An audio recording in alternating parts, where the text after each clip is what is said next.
All right, good afternoon. How are you doing today? Not bad. How are you? I'm fantastic. Well, first and foremost, I want to thank you for jumping on here with me on a Saturday morning. I greatly appreciate it. And it definitely shows me your level of commitment to finding, an opportunity with one of my clients.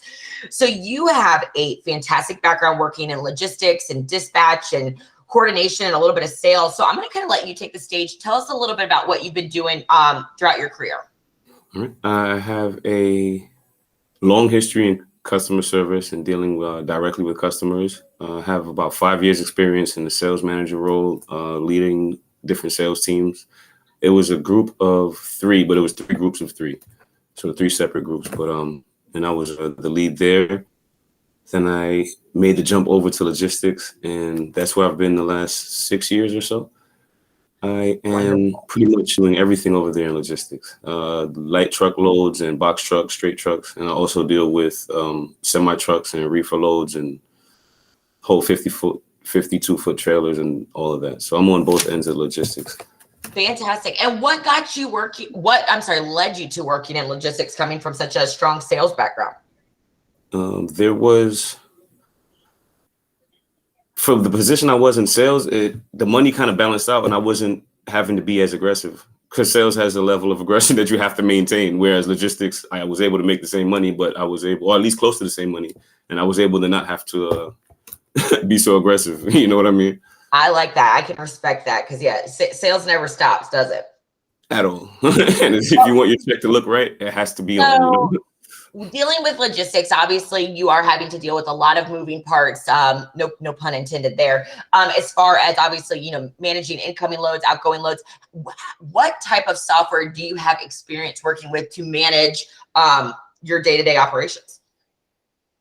The most that I've worked with, one, I'm big on Excel. I have super Excel experience from the smallest to the biggest projects because I've been working on project management when I'm with Pull and Go. So I'm very experienced in Excel. And also there is, what is the name of it?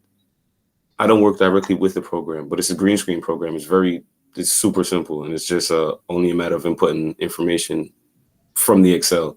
So as far as any software, I don't work directly with the software, but the one that I did work with was just information I took directly from Excel and put in there. So wasn't too much mix up.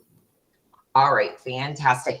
And have you ever been in a situation where you were leading a team or having folks report to you for anything, like in any of your departments? Yes, ma'am. In my prior role as a sales manager and my most recent role at Pull and Go, at Pull and Go, everybody that drove a semi truck had to report to me because I did the bill of lading and I followed their paperwork and tracked all their good stuff. So that was a group. It was a yard of 40 trucks, but 3 of them belonged to the owner. So they were asset trucks, and then the other 37 were owner operators. So I had to deal with them pretty consistently because they're their own business, and I just had to have a rapport and deal with them. So all of them actually reported to me. I took care of their stuff. Okay, fantastic. So let's kind of jump into that a little bit more in depth. So tell me how you would manage the folks that actually own their own business and handling their schedules and, their loads of things coming and going versus the gentleman who owned the company and his asset vehicles.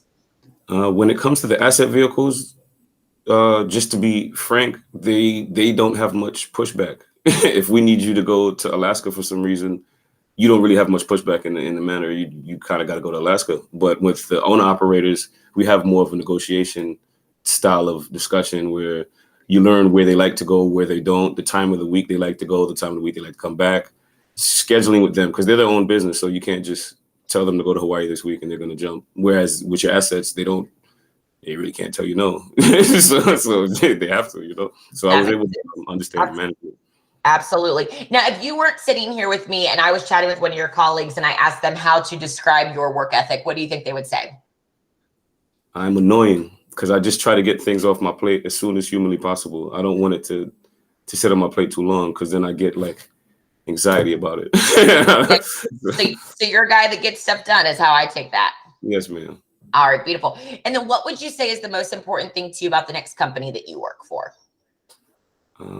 I want to have room to grow and I want to have somewhere I can be comfortable. I have 2 kids. My son is 5, my daughter's 7. So I'm looking to sit down somewhere and actually grow with a company. I don't want to do too much jumping around. Fantastic. And Angus, where exactly are you located?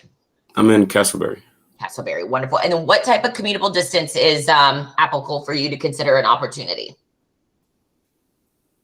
Anywhere in the Orlando area and the metro. So as far as Kissimmee, as north as Volusia County. Okay. All right. Fantastic. And what do you need to make in order to consider a position? A minimum of 17, a minimum. All right. Fantastic. Well, I appreciate you allowing me to record a portion of this interview. I'm going to stop the recording, chat with you real quick, and then we'll go from there. Yes, ma'am. Thank you.